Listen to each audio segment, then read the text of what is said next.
mayroon sa bansang Pilipinas. Sino pa ba? Sino pa ba asahan natin? Wala na! Natutuwag na lahat ang Pilipino! Pero nandito si Supremo Clemente alias Dado. Ibibigay ko ang microphone. Palakpak! Magandang gabi sa inyo lahat. Mga kasama, kaitsunan mga maguloy. Magandang gabi sa inyo lahat. Thank you thank you. At isang honor yung nandito kami. Isang honor. Kasama namin yung mga ingal, commander ng Filipino Guerrilla Forces. Hawag nyo lang itaas yung kamay nyo. Makikilala kayo. Mga nandito. At yung mga nakikinig na Filipino Guerrilla Forces all over the country. One time, big time. Okay, one time, big time. Ito na yun. Tapusin na natin to. Tapusin na natin to. Kasi mali. Okay. Bakit tayo nandito? Hindi pa nakakilala sa akin. Ako si... Ano pangalan mo? Dado Enrique. PMA class 83. Yes. First captain ng klase. Ibig sabihin nun, barumbado. Baron ng klase. Scout Ranger, US Ranger, Airborne, Nuclear Biological Chemical Defense. Sundan ng tanin. Mamamatay tao. Noon yun, ngayon hindi na, mapit na ako. Talaga? Okay. Bakit tayo nandito? Kung tatandaan ninyo, 2 taon mula noon, may 10 taong kumandidato, humingi ng tulong natin. Humingi ng tulong, pinaunlakan natin. Pinakinggan natin yung sinasabi niya at binigyan natin ng oras natin. Binoto pa natin. Ako binoto ko. Kasi iba hindi binoto. Pero ako binoto ko. Binigyan ko siya ng oras ko. Na kahit ako walang pakialam, binigyan ko siya ng oras. Ngayon, fast forward. 2 taon na lumipas. Bakit ako nandito? Bakit kayo nandito? Bakit ka nandito? Nabudol! Nabudol. -1, 31 million, -1. 30,999,999. -1, 39,999,990. Bakit kayo nandito? Marcos arrest yan! Ikaw, wag naman. Yan mo na. Wag naman. Galit eh. Maka-antipresyon. Ngayon, ba't tayo nandito? Ba't ako nandito? Gusto ko i-share sa inyo. Kami ng grupo ko, kaya kami nandito. Kasi gusto namin humingi ng oras sa kanya. Binigyan ko siya ng oras, binigyan natin siya lahat ng oras. BBM, bigyan mo ng oras ang taong bayan. 2 taon na lumipas. Masama ba yung magbigay ka ng oras para sa taong bayan? We are seeking redress. We are seeking redress for our grievances. We are seeking answers. We are seeking answers for whatever na kayo nararamdaman ninyo. Mataas ang bilihin. Yung bigas na pangako. Sandama ka ng pangako ginawa, may pabahay. Nagawa ba? Wala. Hindi. So, nandito tayo para gusto natin bigyan tayo ng pansin. Binibigyan natin siya ng pagkakataon. BBM, kung natidinig mo ako, binibigyan namin kayo ng pagkakataon sagutin ang hinanaing ng taong bayan. Number 1, you take a hair follicle drug test. Pero alam namin, di mo papansinin. Bakit? Kasi alam mo, positive ka. Diba? Yes! You take a hair follicle drug test. That's the grievance number 1. Yun ang gusto namin resulta. Number 2, ano ang ginawa ninyo sa pera ng taong bayan? Number 1, yung drug test. Binitang ginto. Saan napunta yung pera? We want explanation. Ano yung nangyari sa PhilHealth Fund? We want explanation. Ano nangyari dun sa 1.4 billion na blood control program? Nagbumabaha pa rin. Tapos nang wala namang walang bakal. Yung simento. Tapos hinahanap niyo yung barko na tumama doon sa blood control project na yan, hinayupak na yan. Tapos nun, ano nangyari dun sa PhilHealth, 89 billion? Ano nangyari? Hindi natin alam, no? Ano nangyari dun sa mga pera? Doy, maharlikapan! 500 billion, napondohan ng 250 billion, nasaan na? Kumikita ba? Pera ng taong bayan yun. Pera yun ng mga empleyado.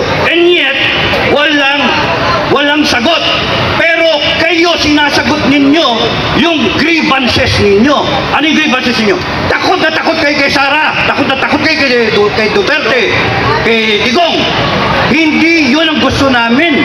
Ang gusto namin, sagutin ninyo. Please, sagutin ninyo. At kayo mga nakapaligid kay Marcos, kayong mga AFP at mga PNP, pakiusap, huwag niyong aawayan yung AFP, PNP. Nasasaktan kami. Galing kami doon. May mga kasama kami ng ex-PNP, may kasama kaming mga ex-military. No? Hayaan nyo lang sila. Bakit? May trabaho silang ginagampanan, mas malaki ang problema nila. Kung hindi sila tutugon sa hinanaing ng taong bayan, tayo ang tutugon sa hinanaing natin. Tayo. Wala nang iba. Tayo. Tayo ang hihingi sa tulong sa sarili natin. Kung hindi sasagutin ng gobyerno ang problema ng taong bayan, tayo ang tutugon. Tayo ang sasagot. Why?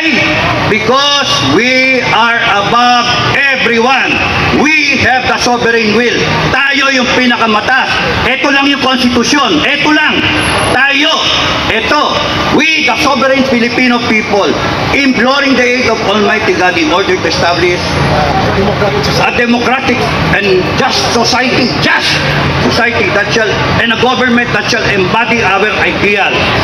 Ideal ba yung mag-group tayo? Ideal ba yung magnakaw? Yung anak mo nga magnakaw, papaluin mo eh. Sisitahin mo eh. Yung kongreso, pinaplanter tayo. Ano? Bawal ba Bawal ba magalit? Contempt. Oh. Iyo, contempt. Yes or no? Tayo na nyo. Yan ang sagot nyo.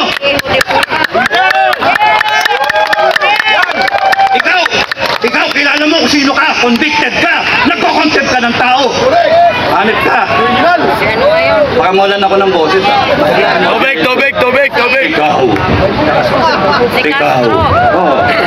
Convicted ka, criminal. Anong ginagawa mo dyan? Diba? Kaya may bukas ka rin. Oh. Kaya nga, hindi dapat na inaate. And now, what you're trying to do, after the people are saying lahat ng grievances sila, binabalik ka din yung konstitusyon. Ginagamit yung konstitusyon laban sa amin. Tama ba yun? Mali! Ba't ang inasagot nyo? Mali! We, the sovereign Filipino people, do ordain and promulgate this constitution. Batas natin yun, kaya hindi kahit sinong Supreme Court, kahit sinong lawyer na hindi naintindihan yan, ay talaga, sorry, hindi nyo naintindihan. We, the sovereign Filipino people, tayo ang masusunod. We, the sovereign Filipino people, walang Pilipinas kung walang taong bayan. Walang gobyerno ng Pilipinas kung walang taong bayan.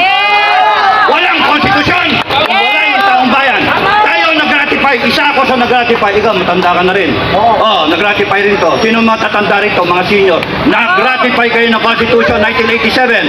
And we saw to it na meron tayong Constitution sa ngayon sa kagustuhan natin. Do ordain, pinaspasan natin, and promulgate this Constitution. Eh, problema ngayon, anong ginagawa nila? Binaboy!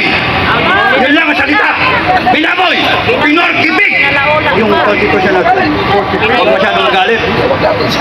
Puso! Oh! You are weaponizing the Constitution laban sa Pilipino. Bakit? Makinig kayong lahat, tao sa gobyerno. From President, Vice President, love you Sara, Vice President, Congress, Senate, Armed Forces of the Philippines, 3 branches of government. Pakinggan ninyo. Galit ang taong bayan. Napakahirap bang intindihin nun? Galit ang taong bayan. Ako galit na eh. Matagal ako magpasensya. I have a high tolerance for pain. Hindi na, okay lang. Hiwa-hiwain nyo ko, tatawanan ko lang yun. Patakan nyo ng kalamansi at asin, tatawanan ko lang yun. Tanggalin nyo yung kuko ko, okay lang sa akin yun. Kuryentin nyo ko, okay lang sa akin yun. Ginana namin sa akademyan. No? Uso paising nun eh. Kaya, pag kami nagre-reklamo na, ibig sabihin, matindi na ang galit ng taong bayan.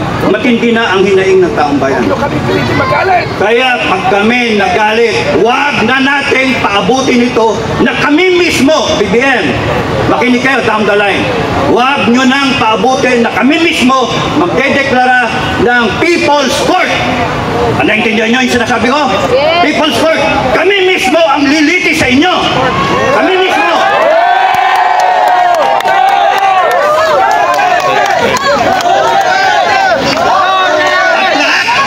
At lahat ng nagnakaw, lilitisin namin. Ilalagay namin yung death penalty na ilang taon nyo nang hindi binalagay, binaon nyo sa limot habang kayo nagre-resolution 10, mga animal kayo. Animal kayo. Mainit kayo. Mainit na naman ang ulo ko, tangin na nyo. Okay lang. Love you, love you. Hindi ko naintindihan eh. Unsa man na. Yes, we are the sovereign Filipino government. The sovereign Filipino people. And we deserve respect. We deserve respect. Hindi tayo dapat takutin. Ay, nawawalan na ako ng boses ha. Hindi tayo pwedeng takutin. Pagkat lahat ng kanilang kapangyarihan, ano sabi sa konstitusyon? All power, all authority emanate from the people. And sovereignty resides with the people. So, bakit nyo kami inaaway? Bakit nyo kami tinatakot? Bakit nyo kami pinupukpok? Kay OJC, pinupok. Tama ba yun? Tama ba yun? Kaya, pero huwag kayong magagalit sa ating PNP. Marami ko kilala sa PNP na mabait. Pero pagka pinukpok kayo, magalit kayo. Eh, pinukpok kayo eh. Pag tinirakas kayo, magalit kayo. Huwag kayong matatakot mga kababayan. Kasi karapatan natin ang magalit. Karapatan natin. Hindi tayo pwedeng umupo lang. Ano tayo, just. Kaya tayo nandito. Kasi ayaw natin maging narco state. Monarchy. Communistic na estado. Tatlo yung sinabi ko. Narco, puno ng droga. Gusto niyo ba yung anak ninyo? Sige pare, anak ko, mahal kita, bumili ka ng droga sa tindahan. Gusto niyo yan? Paano maiwasan yun? Presidente Bongbong Marcos, you subject him to drug test. Para sigurado. Hindi tayo pwedeng tumagal na isang araw na merong presidente na bangag. Patunayan mo, hindi ka bangag. Ano lang? Tapos nun, anak, magnakaw ka sa kapitbahay, nakawin mo lahat ng pera doon. Tama ba yan? Because that is not our ideal. That is not the ideal of the Filipino people. Galit tayo sa magnanakaw. Lalong galit tayo sa buhaya. Mga plunderer. Kaya dapat tumayo kayo mga kababayan. Bukas, one time, big time. Tapusin Lahat natin! ng pwede, pumunta kayo. Bawat Pilipino, pumunta kayo. Yung mga sa probinsya, pumunta kayo sa probinsya ninyo. Ewan ko, bang mahalang traffic, mahalang aeroplano. Pumunta kayo sa inyong mga lugar at doon kayo sama-sama magtipon. Cebu, Mindanao, lahat ng area. At kunan ninyo, mag-live kayo, ipakita nyo at minomonitor tayo ng Amerika. Gusto nilang makita na lahat tayo nagagalit. Hindi pwede ito. Hindi pwede. We, the sovereign people, will say, it is enough. Ayaw na namin ito. Maraming salamat sa inyo lahat. God bless everyone.